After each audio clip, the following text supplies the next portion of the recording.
Hello, welcome to the training based on how to practice evidence recording using the employability tracker.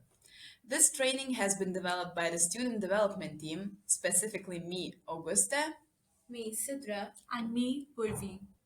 We are going to train you on how to use employability tracker for evidence recording.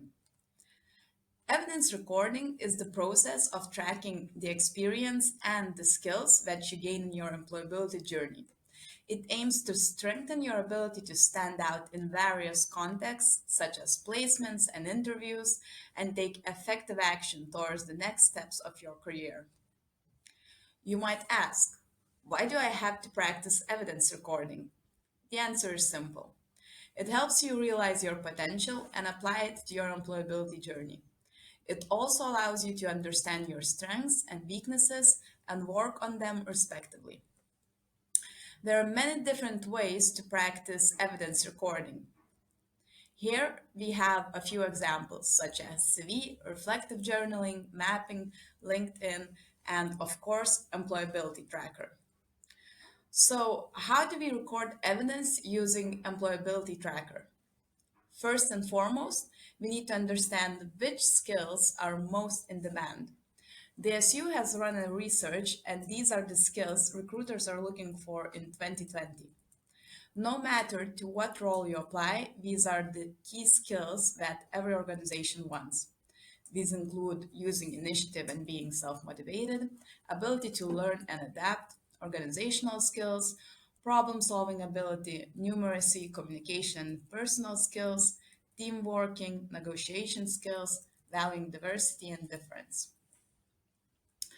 WorkSU developed employability tracker to help students track their skills, which were gained during various opportunities in SU or elsewhere.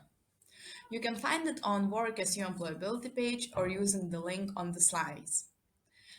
Example answers are also provided. The skills online in the tracker are core skills, which are transferable across all sectors and will be required to a greater or lesser extent by all employers. For example, problem-solving skills will be valued at a creative design agency as we are at the engineering firm. Here you can see a few more skills such as ability to learn and adapt. There, as an example, you can see a role of a treasurer, where the person has learned new statistics and data skills using Excel in order to adapt to his new role as a treasurer of a certain society. So now we'll see an example on how to record the evidence. In your work experience, we can take an example of student trainer at Warwick Students Union. And we can write like, worked in partnership with line management to perform project planning, worked effectively in a diverse team of 22 trainers to manage workload and deliver project outputs.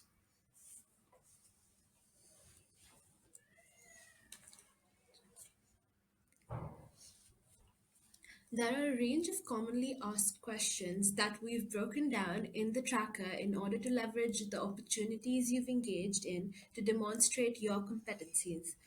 The most common questions you can expect to be asked in an interview are why you, why the role, and why the company. You can draw your answers for these basic questions from your cover letter. However, a lot of companies do follow up these questions with a few competency questions. The employability tracker provides 10 such questions and exemplar answers through which you could demonstrate your core skills and competencies in a more effective manner. Feel free to pause and go through all these questions and answers in detail. However, I'm now going to go through them briefly. Question 1. Can you provide an example of a situation in which you have to demonstrate your communication and interpersonal skills? Here, the example used is of an SSLC course rep where the student had to consciously engage with staff and students. Question 2. Please outline a situation in which you have demonstrated problem solving skills. Here, the example mentioned is of a student who implemented their problem solving skills as a treasurer of the society. Also, notice how it mentions that 200 students were going to attend this event. This allows you to give your interviewer a chance to understand both your tangible and intangible experiences. Question 3. When have you used your initiative to complete a task? Again, here the example mentioned is of a society's treasurer and what initiative was taken them as a part of their role. 4. Describe a situation in which you had to work under pressure to meet a deadline. Here, the example given is of a president of a society. However, you could use an example of how you met a deadline of a group project or a personal project. Question 5. Can you provide an example of where you had to use your organizational skills? Here, the example given is of a social secretary of the engineering society. Again, you can use an example of any society event that you helped organize. Question 6. Can you offer an example of where you have successfully worked in a team to achieve an outcome? The example mentioned is of a student activity steward. However, you could talk about your involvement in different sport teams, etc. Question 7. Can you offer an example of a time where you have demonstrated your ability to learn and adapt to changing circumstances? Here, the example mentioned is of a sabbatical officer overseeing the sports club. However, you can talk about a very basic experience like moving into union, adjusting into the university atmosphere. Question 8. Please offer an example of a situation in which you used data or mathematics to support your work. Here, the example used is of creating budget for a society. However, you could just use a general example of how you conducted a statistical or analytical analysis for an academic project or report. Question 9. Valuing diversity and difference are core values of our organization. What is your understanding of diversity and how have you lived it so far? Here, the example mentioned is the president of a sports club on campus, where they ensured and encouraged equal participation of its members from all backgrounds, thereby improving inclusivity and diversity of the entire club. Question 10. Have you ever found yourself in a situation where you had to take on board other people's feelings when expressing your own requirements to achieve a win win situation? Here, the example given is again of a sabbatical officer overseeing societies. However, you could mention a time when you were involved in a group activity and taken into consideration everyone's opinions and come to a final conclusion. It's harder to update the employability tracker as opposed to the online platforms like LinkedIn, but it provides a basic framework which is more applicable in different situations. You should always keep it in mind whenever you are participating in developmental opportunities. To sum it up, during the interview, keep calm and carry on. Be positive and confident in your answers. Be intentional with evidence recording. Use active and positive words. Go to the link below and you'll find the whole list there. Use tangible informations like numbers, name, percentages, titles that are related to your society. Review the tracker before filling it in a cover letter, updating your CV, and going to an interview.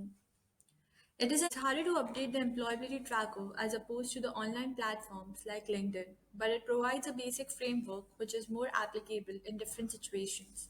You should always keep it in mind whenever you are participating in developmental opportunities. To sum it up, during the interview, keep calm and carry on. Be positive and confident in your answers. Be intentional with evidence recording. Use active and positive words. Go to the link below and you'll find the whole list of those words.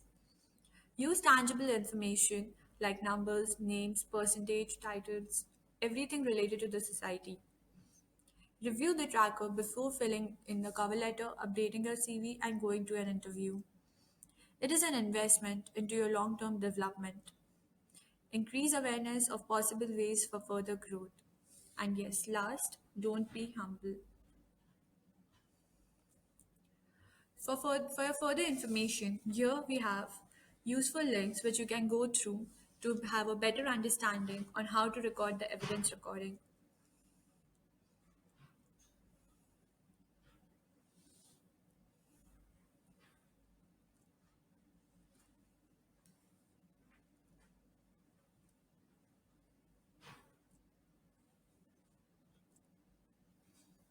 Before you leave, if you could take a few minutes to scan the QR code on the screen and provide us with some feedback, it would help us gauge a better understanding of how we could improve these trainings for you in the future. Thank you for your time.